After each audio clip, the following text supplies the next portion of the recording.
Be ready? Start. The submission of learned counsel for the petitioner is that the allegations of infidelity against wife made by the husband are a counterblast of the proceeding initiated by wife for illegal demand of dowry and claim of maintenance. Stop. The allegations leveled in divorce petition are without any basis. Stop. Sufficient documentary evidences have been filed before the family court to substantiate that the child was born out of the wedlock of the parties, and the allegations of wife having illicit relationship with another man are baseless. Stop. Submission is that the family court could not have ordered for conducting DNA test in a routine manner without applying its mind on the evidence brought before it merely on the basis of allegations made in the divorce petition. Stop. Learned counsel for the husband, on the other hand, placed reliance upon the judgment in Deepa Roy Supra to submit that the apex court in that case had directed that in case of allegations of infidelity of wife,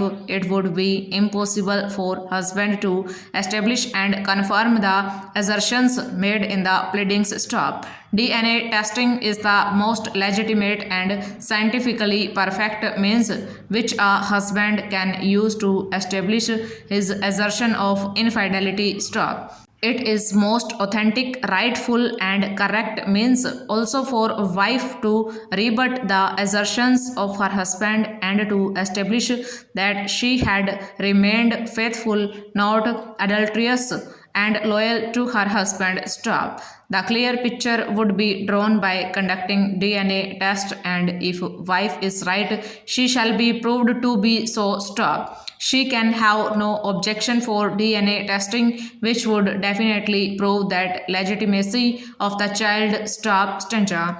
Considering the submission of learned counsel for the parties and the facts noted above, a specific query was made from the learned counsel for the husband as to the stage of the divorce petition. Stop. Some of the evidences filed by the wife enclosed in this petition have also been taken into consideration. Stop. Having considered the nature of allegations and the evidence filed by the wife, this court is of the prima facie view that the questions as to whether the child was born out of the wedlock of the parties and whether the allegations of infidelity are false has to be examined on appreciation of evidence in the divorce petition. Stop.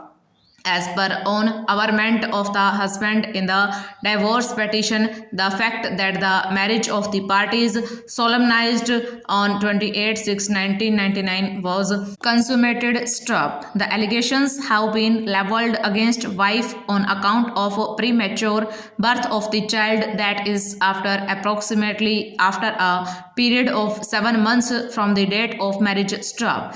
The assertions in the divorce petition are that the wife had admitted that the child was illegitimate. Stop. The question before the family court therefore would be to find out as to who is telling the truth. Stop. The evidence led by the parties have yet not been examined by the family court, and it had proceeded to direct for conducting DNA test in a mechanical manner. Stop. Stanza.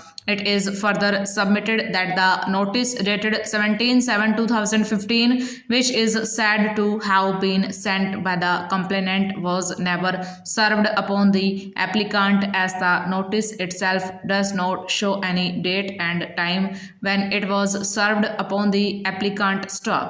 Learned magistrate has also lost sight of the fact regarding the service of legal notice, which has returned back to the complainant unserved due to incomplete address of the applicant. Stop. The applicant in between 11/7/2015 to 24/7/2015 was under legal custody in connection with a case under sections 420, 467, 468 IPC and was released released on bail on 29/7/2015. Therefore, the service of legal notice dated 17/7/2015 upon the applicant does not arise at all stop. The legal notice was never served upon the applicant, and without service of legal notice, the proceeding under Section 138 of the Act against him cannot be initiated. Stop. It is further submitted that the complaint was also filed beyond stipulated period as provided under the Act. Stop. The complaint should have been filed within 45 days, but the same has been filed after 51 days. Stop. Hence, it is time barred and is not maintainable. Stop. It is also submitted that the opposite party number 2 has filed the complaint within the jurisdiction of Firozabad, whereas the applicant resides in Saharanpur and he was not aware about the proceeding initiated against him, and as such he was not served with the summons and could not appear before the court concerned, on account of which, without issuing bailable and not bailable warrant, the process under Section 82 CRPC has been issued against him. Stop. Therefore, the process under Section 82 CRPC is absolutely illegal and unjust. Stop. The entire proceeding initiated against the applicant in the absence of impleading the firm is vitiated in law. Stop. It is lastly submitted that no prima facie case is made out against the applicant, as the entire allegations made in the complaint are totally false and fabricated. Stop. Stencha.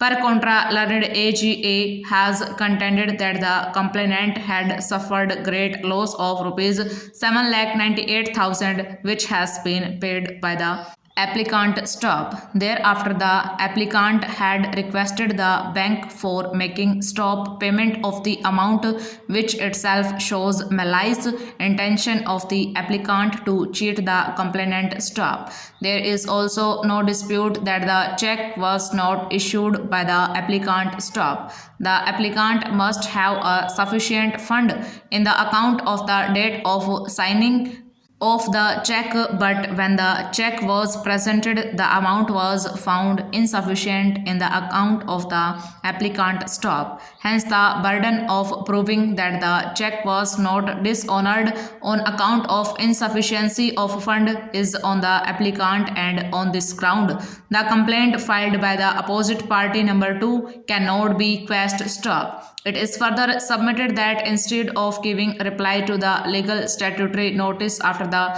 check was returned with the endorsement of insufficient fund, the applicant could have given the explanation disowning his liability to pay any amount. Stop. Learned counsel for the applicants submits that the applicant number 1 is the husband who has divorced the opposite party number 2 on 8/11/2015 and also obtained a fatwa from Jama Masjid Agra on 10/11/2015, whereby the Mufti City Agra has affirmed the Talaq Nama and pronounced that the opposite party number 2, after being divorced, has become impure (haram) from the applicant number 1. Stop. He submits that after the talaq, the applicant number 1 had sent a notice to the opposite party number 2 that in presence of persons officers at Parivar Paramarsh Kendra Agra on 8/11/2015, he has divorced her by saying thrice that I divorce you, Sumela Afghani, and thus made her free to lead her life in the manner she wants. Stop. It is also mentioned in the notice that on 10/11/2015 he has obtained a fatwa. Stop.